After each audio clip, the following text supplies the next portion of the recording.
Nk'ibisanzwe rero ni the QuickTimes news cya kinyamakuru cyanyu kibagezaho amakuru meza kandi yizewe, amakuru azira kugiye kandi abafite inkomoko nyayo. Roho rero utarakora subscribe kandi aho nawe utazajya ucikwa n'aya makuru adafite ibihimbano na bikeya, ahubwo amakuru ava kuri source nyayo kandi amakuru tuba duhagazeho neza. Wowe rero utarakanda subscribe cyangwa se ngo ujye muri groupe ya WhatsApp yacu imwishyiraho amafoto atandukanye yo ku rugamba, nyarukira muri description za channel yacu maze rero ujye ubonera amakuru ku gihe. Bimwe na bimwe tutabasha gushyira kuri YouTube bitewe no gutinya ibihano.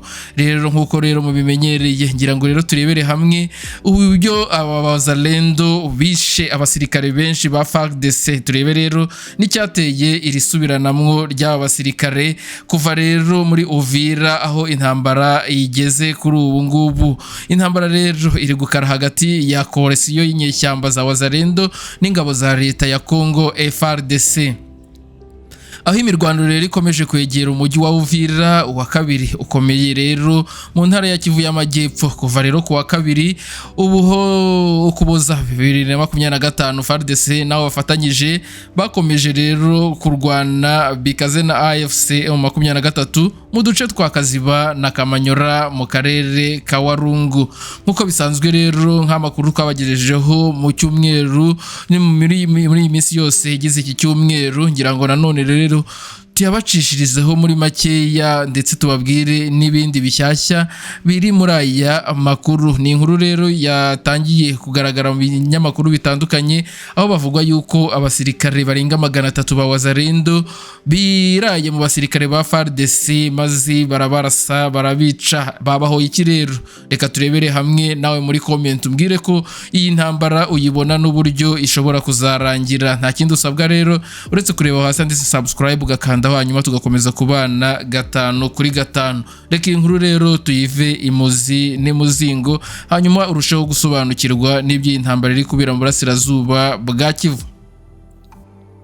Amakuru rero aturuka mu baturage avuga ko abarwanyi ba Wazalendo banze gukurikiza amabwiriza ya Brigadier General wa Amuri Chiviri uyobora ibikorwa bya gisirikari bya Fardc mu gice cya Sokora ya kabiri n'amajyaruguru y'Amajyepfo ya Kivu.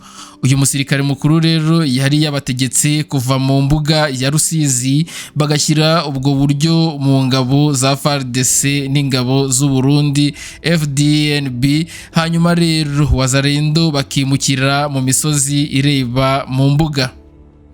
Aya mabwiriza rero yatanzwe mu nama yabereye Ruvungi centre kuwa kabiri Ukuboza. Hari rero hateraniye abarwanyi ba Wazalendo bagera kuri 300 bo mwitara mu karere ka Uvira.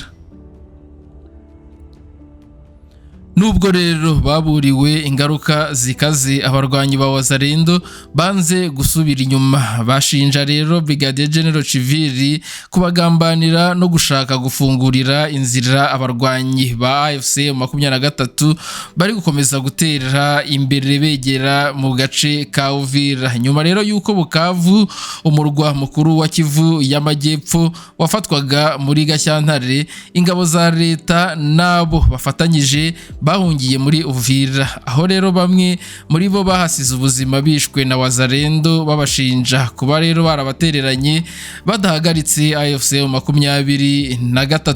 Umwe mu baturage rero yavuze ko Wazalendo barakaye cyane kubera ko Fardc yabagambaniye i Bukavu no mu bindi bice, aho ingabo za leta zigeze zihagarara imbere ya AFC maze bitangira kwihorera cyangwa se bagatangira kwihorera ku ngabo rero za leta aho bazibonaga hose. Bitewe rero nuko ibintu bihagaze ubu ku rugamba, abanyapolitike n'abasesenguzi baravuga ko hashobora rero kongera kuba ibindi bintu bikaze hagati ya Fardc n'ingabo za Wazalendo igihe icyo ari cyo cyose. Kuwa 24 Ugushyingo Wazalendo bari barwanye na Fardc mu mijyi wa Uvira no mu nkengero zawo. Bivugwa ko kandi abantu benshi basize ubuzima, abandi bagakomereka cyane. icyo gihe rero umujyi wari ubuziye ubwoba bukomeye, utugari cyangwa ahantu hose mu duce twa Karundu na Karimabenge twumvikanagamo amasasu menshi cyane. Imitima rero y'abaturage yari yagize ubwoba, yuzuye ubwoba. Amashuri menshi yarahagaritswe, amasomo arahagarikwa, amaduka n'amasoko arafunga, ubucuruzi buhinduka ubusa. Kwa 23 naho Ugushyingo mu mbuga za Rusizi Iruvungi, umusore wari umunyamuryango wa Wazalendo akaba rero n'umurinzi w'urukiko gatolika rwa Mutagatifu Umuryango yarashe muri uwo muryango ubwo hari umuhango w'urubyiruko rwa diocese. Iyo mpanuka rero yahitanye abantu 2, abandi 5 barakomereka. Wazalendo rero bashyizweho na Perezida Fardc Tshisekedi muri 2022. Bakomeje rero kuvugwaho byinshi. Imiryango y'uburenganzira bwa muntu yo mu gihugu no mu mahanga ibashinja ibikorwa by'ihohoterwa bikabije rero n'ibindi byaha bikomeye. Amnesty International yatangaje ko ifite amakuru yizewe ko iri hohoterwa n'ibihano bihabwa abaturage bikorwa na Wazalendo. Bamwe rero mu badepite ba Uvira barimo Justin Bitakwira Bihona Hayi bemeye ko rero hari ibikorwa by'ubugizi bwa nabi n'ubwicanyi byakozwe n'abarwanyi ba Wazalendo. Ni imiryango rero ya societe civile yakomeje rero kubigaragaza, isaba leta gufata ingamba zo kurinda abaturage bikiri mu maguru mashya. Raporo rero ya HRW yo muri Gicurasi yagize ati abarwanyi ba Wazalendo bakoze amahano yo gukubita abaturage, kubica no kubambura, rimwe na rimwe bibabikora bashingiye ku bwoko ndetse n'ivangura. Imiryango rero ya societe civile mu majyaruguru ya Kivu nayo imaze igihe rero yamagana ubutegetsi bw'igitugu bwa Wazalendo. Umuyobozi rero w'akarere yavuze ko batuka bavuga ko batari abanyekongo ahubwo ko ari abanyarwanda, bavugaga ko baje imbokoboko ndetse no gukura abanyamurenge. HRW rero ivuga ko abantu 7 bahasize ubuzima, amazu n'amavuriro n'amashuri bikangizwa cyane.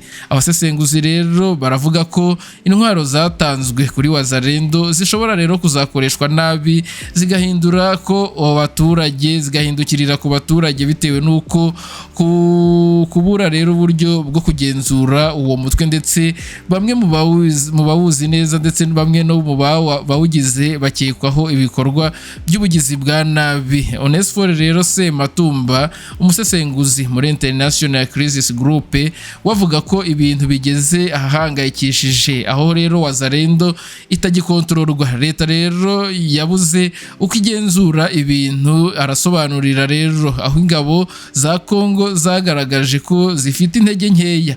Wazalendo rero ibari hejuru mu mbaraga no mu migendekere kurusha ingabo za leta. Rimwe na rimwe rero bavuga ko ari nazo zifata Wazalendo ari gifata ibyemezo mu bice bimwe na bimwe.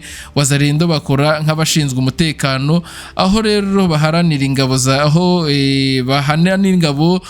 leta. Rimwe na rimwe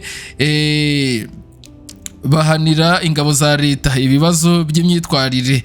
Matumba rero avuga ko uyu mutwe wahawe intwaro leta iwushyigikira, none wigaruriye uduce, imihanda, amashuri ndetse n'ibindi bikorwa remezo, ukagena rero amategeko yigenderwaho uko abishaka isaha n'igihe icyo ari cyo cyose. Umwe rero mu baturage ba Uvira yabwiye HRW ko bamwe muri Wazalendo bitwara nk'abapolisi kandi bumva ko bashobora gukemura amakimbirane y'abaturage igihe icyo ari cyo cyose. Ni The QuickTimes News nk'ibisanzwe rero nta kindi usabwa uretse gukomeza kubana natwe, haba ku rubuga rwacu rwa WhatsApp, haba kuri channel yacu, aho kugira urebe gusa ntukore subscribe, ujye likinga biba bihagije nabyo. Nta kindi usabwa rero uretse gusa gukanda kuri subscribe bitishyurwa n'ubuntu, hanyuma tugaya dukomeza kubana 5 kuri 5 muri aya makuru.